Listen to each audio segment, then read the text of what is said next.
नमस्कार. शिक्षक भरती पोर्टलद्वारे होते, परंतु सध्या शिक्षक भरतीचा जो कार्यभार आहे, तो MSc महाराष्ट्र राज्य परीक्षा परिषदेकडे वर्ग करण्यात आलेला आहे. त्याच्याबद्दलचं तुम्ही अपडेट्स पाहिलंच असेल.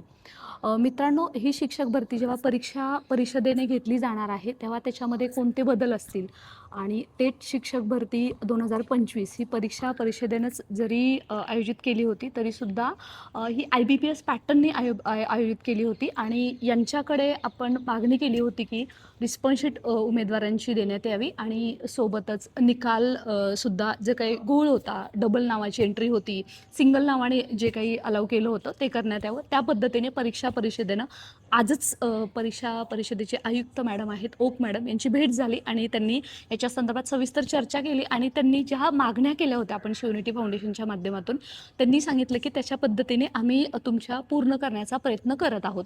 आणि त्याचमुळे आता रिझल्ट तर दुबारा लावलाच गेला, तर तुम्ही पाहिला असेल आणि आता मात्र जे तुमच्या स्कोर कार्डच्या माध्यमातून तुम्हाला अवेलेबल असेल, आता मात्र रिस्पॉन्स शीट मिळत आहे. जी तुम्ही परीक्षा दिली आहे त्याच्यासाठी तुम्हाला 500 रुपये इथे येऊन भरायचे आहेत सेकंड फ्लोअरवरती आणि मग तुम्हाला रिस्पॉन्स शीट मिळणार आहे.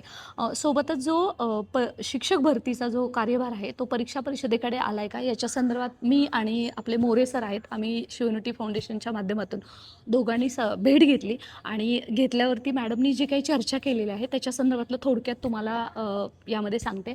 आतापर्यंत शिक्षण आयुक्त आणि जे काही परीक्षा परिषद यांच्यामध्ये कोणती ऑफिशियल मीटिंग झालेली नाही आहे, त्यामुळे तो कार्यभार आहे तो शालेय शिक्षण विभागाकडेच आहे, आयुक्त कार्यालयाकडेच आहे. आणि सध्या परीक्षा परिषदेकडे आल्यावरती त्यांची जॉईंट मीटिंग होईल आणि सर्व कार्यभार यांच्याकडे वर्ग केला जाईल. परंतु सध्या संच मान्यता लास्ट फेजमध्ये असल्यामुळे त्याच्यावरती यांचं काम चालू आहे आणि त्याच्या संदर्भातली शालेय शिक्षण विभागाची VC जेव्हा मी भेटलो तेव्हा मॅडमसोबत चालू होती, त्यामुळे त्याच्या संदर्भातल्या कुठल्या जिल्ह्यामध्ये किती जागा आहे त्याच्या संदर्भात सुद्धा चर्चा होती. त्याच्यावरती आपण नंतर बोलूच. रिस्पॉन्स शीट मिळाली आणि आता त्याचा काय फायदा होणार आहे, कारण रजिस्ट्रेशन अगदी शेवटच्या फेजमध्ये आहे. तेव्हा मॅडमचं असं म्हणणं होतं की ज्याला स्वतःचा विश्वास आहे तो रिस्पॉन्स शीट घेईल आणि याच्यामध्ये आम्ही थर्ड पार्टीकडून एक्झाम घेतल्यामुळे आम्ही त्यांच्याकडे ते काही 500 रुपीज जे चार्ज करतोय त्यांच्याकडे पाठवत आहोत. परंतु तुम्हाला फक्त तुम्ही क्लिक केलेले आन्सर भेटणार आहे, त्याची कोणती आन्सर की अवेलेबल नसणार आहे. त्यामुळे रिस्पॉन्स शीट जरी तुम्ही मागणी करत असाल तर त्याचा तुम्हाला किती फायदा होणार आहे याच्यावरती सुद्धा क्वेश्चन मार्क आहे. दुसरी गोष्ट की जो आपण या चॅनलवरती व्हिडिओ टाकला होता बालुशा माने ऑफिशियल जे यूट्यूब चॅनल आहे त्याच्यावरती बऱ्याच उमेदवारांनी कमेंट केले होते की ऑनलाईन का अवेलेबल नाही आहे आणि बाकीचे जे मुद्दे आहेत गुंतागुंतीचे त्याच्यावरती काय सोल्युशन आहे याच्यावरती एखाद्या नंतरच्या व्हिडिओमध्ये बोलूयात. आता मला निघायचं आहे, तुर्तास इथंच थांबूया. आपलं व्हॉट्सअप टेलिग्राम जॉईन करा, या व्हिडिओच्या डिस्क्रिप्शन बॉक्समध्ये लिंक आहे आणि अशाच ऑथेंटिक माहितीसाठी स्टे कनेक्टेड.